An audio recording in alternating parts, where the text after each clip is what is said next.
Board का जो bill आया है, मोदी जी देश के प्रधानमंत्री अमित शाह जी ने जो बिल लाया है मुसलमानों के बारे में, जो उन्होंने सोचा है कि भाई कि वो बिल के बारे में मुसलमानों को फ़ायदा क्या है।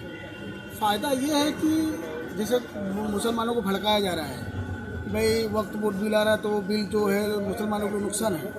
मेरे हिसाब से मुसलमानों को ये नुकसान नहीं है। ये बिल जो है, जो बड़े बड़े जो नेता थे, जो मुस्लिम नेता थे, वो बिल को जो है, जो ज़मीन है, वो ज़मीन के बारे में उन लोगों ने आज सालों साल उन्होंने कब्जा किया है और सालों साल उनके अंडर में है। और जो गरीब मुसलमान हैं, जो गरीब छोटे तबके के मुसलमान हैं, उनको ना वक्त बोल के उनका कोई फ़ायदा नहीं मिल रहा है। इतनी बड़ी ज़मीन है, पाकिस्तान से बड़ी अपने हिंदुस्तान में जो वक्त बोर्ड की है, मगर वो ज़मीन को जो गरीब हैं, जो गरीब तबके के लोग हैं, उनको नहीं मिल रही है। जो बड़े नेता हैं, 200 बीघा ज़मीन उन्होंने कब्जा किया है। कितना 60 रुपया 20 रुपया पर स्क्वायर फीट सालों साल लेकर रखा है। मुसलमानों को उसमें क्या मिल रहा है। मैं इस देश का प्रधानमंत्री और अमित शाह जी से अपील करना चाहता हूँ, मैं भी एक मुस्लिम समाज से हूँ, कि देश का जो गरीब मुसलमान हैं उनके बारे में सोचना चाहिए। वो ज़मीन के बारे में उनको लाभ मिलना चाहिए। गरीब जो मुसलमान हैं उनको लाभ मिलना चाहिए। और देश के प्रधानमंत्री से अमित शाह जी से और नरेंद्र मोदी से मैं अपील करना चाहता हूँ कि वो मुसलमानों के बारे में सोचे और जो जिस ज़मीन को वक्त ज़मीन जिसने कब्जा किया है बड़े नेता, उनको वो ज़मीन से छुड़ाई जाए और जो गरीब मुसलमान हैं उनके हक में दिया जाए।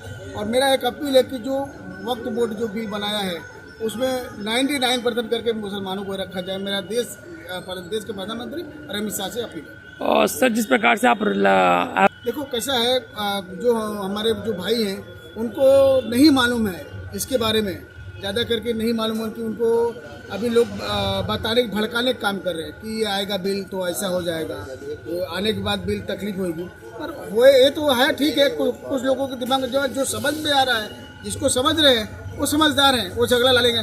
50% लोग समर्थन दिया है, 50% मुसलमानों ने समर्थन दिया है।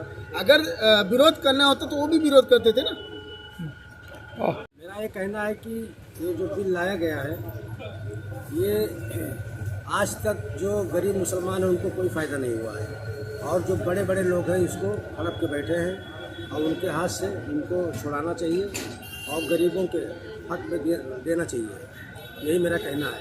और इसमें और किसी को नहीं मिलना चाहिए ये ज़मीन, मतलब वक्फ बोर्ड की। अब बिल जो लेके आए हैं ठीक है, लेकिन जैसा वादा किया गया वैसी होना चाहिए। आप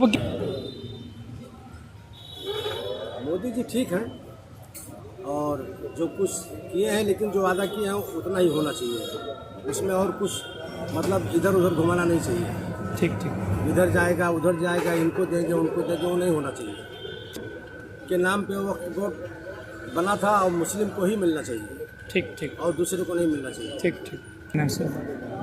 कि मैं लोगों से यही कहूँगा कि अब जो वक्फ बोर्ड बिल का पास हुआ है वो गरीब लोगों के लिए है और जिसका फ़ायदा उन गरीबों को मिलना चाहिए जो इसके हकदार थे। पर आज तक जितने भी लोग इसमें वक्फ कमेटी में थे उन्होंने ये काम किया नहीं है। ये काम ना करने की वजह से सरकार इसको सुधार के लिए कानून लाई है। मैं इसका समर्थन करता हूँ कि इससे हमारे जो गरीब हैं, जिसे कहा गया था कि गरीब के बच्चे डॉक्टर बने, इंजीनियर बने, तो आज मोदी जी शायद वो सपना पूरा कर रहे हैं, उस सपने को साकार कर रहे हैं। तो उसके लिए मैं उनका समर्थन करता हूँ। मोदी भाईजान है, मैं उनका स्वागत करता हूँ कि उन्होंने ये काम किया है और उम्मीद करता हूँ कि इसमें सभी लोग जो कमेटी में रहेंगे वो सभी कोई गैर कौम के नहीं रहेगा। मैं यही आशा करता हूँ।